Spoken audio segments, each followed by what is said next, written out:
โอ้น้องเอ้ยปลาลงต้อนนี่แหละปะนี่มีปลาดุ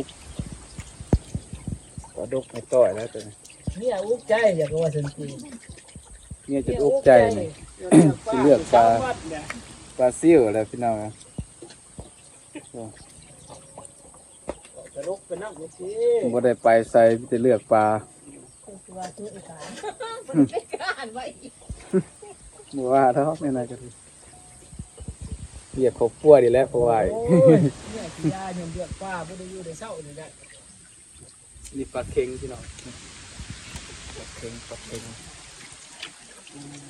นี่ปลาคอตัวมันตาย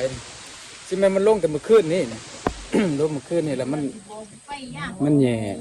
สิยากคนอยู่ข้างนอก มันอยู่ตกบนนอนบ่ลุกแล้วเคยใหม่เนี่ย ปกติมันบ่ลง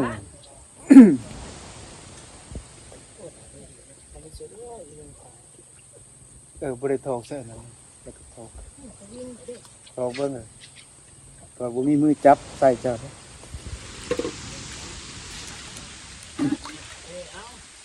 ทอกเบิ่งนี่ทอกขึ้น บนน้ำของหลังเนาะ บ่น้ำล่างอีก ยังบ่ได้เดือดยังบ่ทันได้พอสอบเนี่ยโอ้ อยู่สอบอีกปุ๊บ ตายเอ้า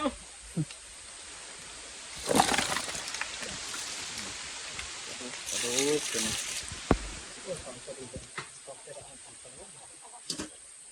สอบบ่ตัวมันคือเป็นมันสิสมัดน้ำตายพอเลยปลาไม่เฮ็ดนี่นะ ปลาซิวเล็ด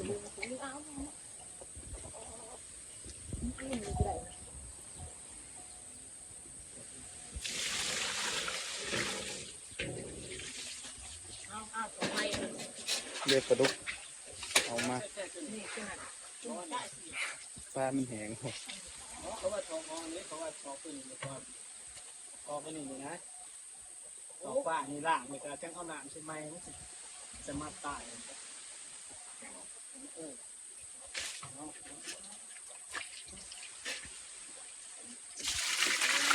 นี่ยจัดสรรมัน โอ้เป็นปลาเค็งนี่นะนี่ปลาเค็ง นี่ขนาดเด็ก ดอกไม้ที่มันลายหลายมันสิเผ็ดเนาะแล้วเป็นสิ เอาน้ำตัวนี้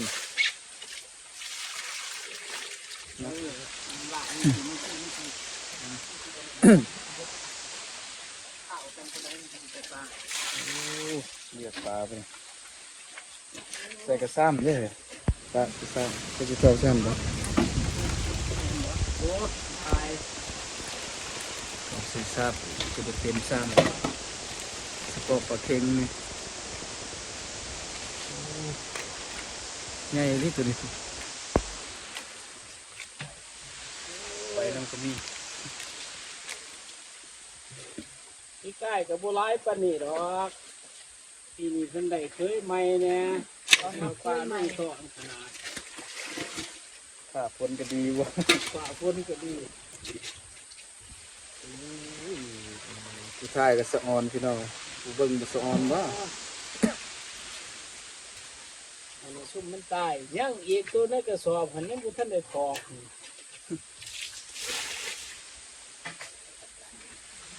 โอ้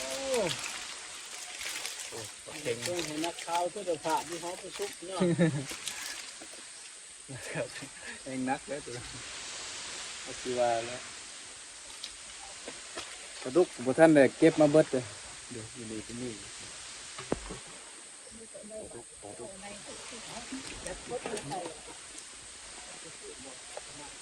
เอากระดุกก่อนเนี่ยกระดุก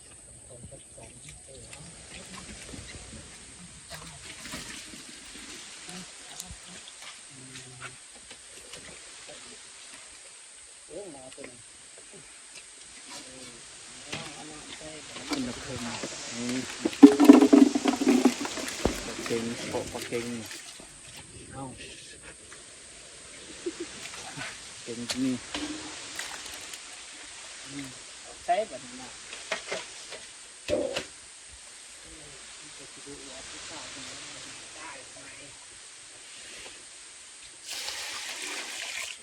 มันสะอาดเลยเนาะน้ำเน่านะนี่พี่น้องกำลังปอกเขาเรียกนับ ย่างอยู่บนยา ยังไม่ทันอยาก ยังบ่ทันพยายามนะยังอีกอยู่พยายามอีก ก้อนขึ้นจะเป็นบุกบุกขึ้นบนห้องซ้อนสองบุก สองมือเลี้ยนเลยย่านปลาเน่าพี่น้องก็เลยโอ้ยขาดน้ำเนี่ยคนก็ตกไปก็เปียกเห็นปลาเค็ง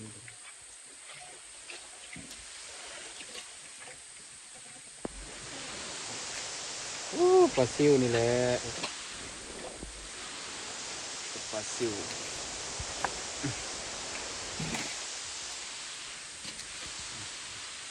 มันเป็นคอนเทนต์เนี่ย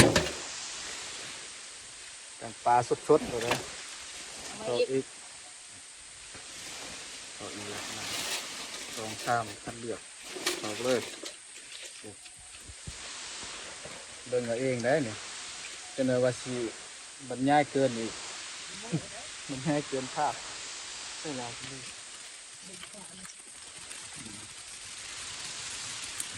นี่พี่น้องปล่อยกระสอนตอนซ่อนปลาจะได้จะตะกอไว้ใส่ก็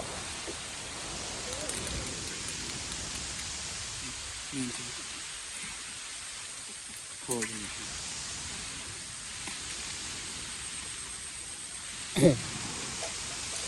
ออนซ่อนปลา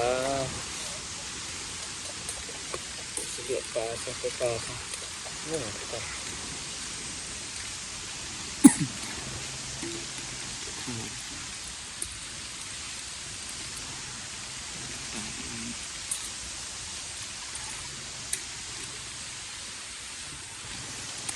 ขาต่างกล่องมานะทีนี้ตัวง่ายครับจำพามือโรงเรียนว่าวอะไรเบิ่งตัวจริงกันนะเอาของ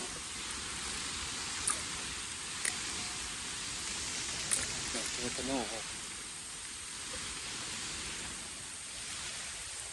เรามากก็ดีแล้วสึกคืออยู่แล้ว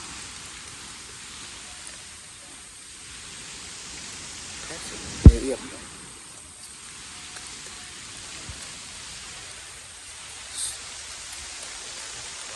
คอตัวไหน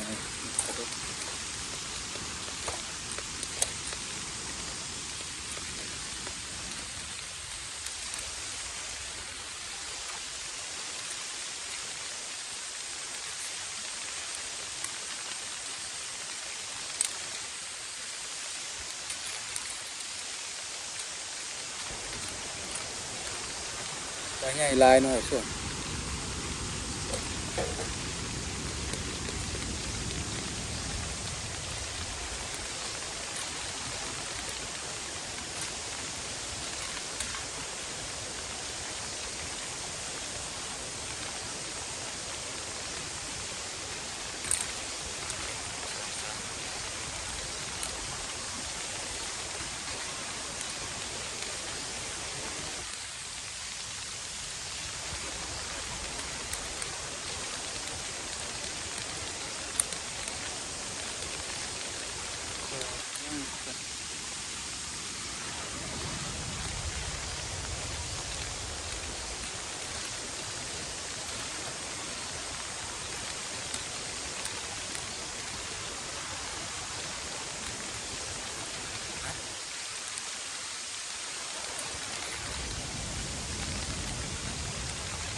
ด้อ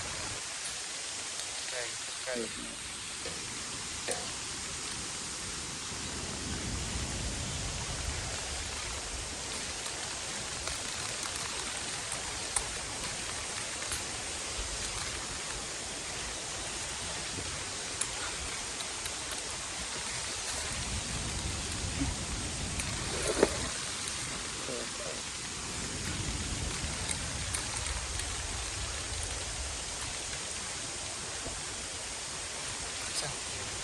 ปล่อยหรอ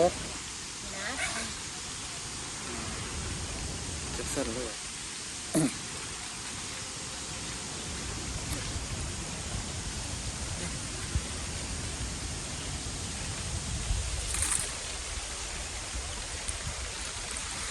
เดือดปูเดือดปลากันเด้อพี่น้องส้มมือก่อนเนาะจากคนไรก็แซ่ก็ติดตามมันนะก็มาเป็นก็มาส้มกันมาเลือดปูเลือดปลากัน